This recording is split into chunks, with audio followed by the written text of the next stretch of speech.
Hello everybody, it's Blake with Business Growth Guide. In today's video, I wanted to say if you're not using LinkedIn and you have a small business, you probably should. You can use something like LinkedIn Premium and you can target active users in your area. You can target by job position, which allows you to target more affluent users. And you can send connection requests to 100 people per week, 400 per month, and that's almost 5,000 connection requests a year you can make with affluent users in your local area. And you can hit them with a message like, hey, my name is Blake, I do this and that. If you need any help with that, please reach out.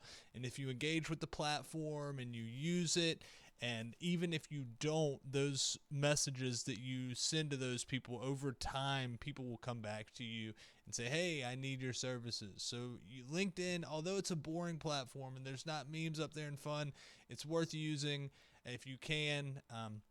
Or I'd be happy to manage your LinkedIn account for you. We do offer LinkedIn account management for people who are too busy to do it for themselves. So thank you for watching this. Thank you for your time. Have a good day.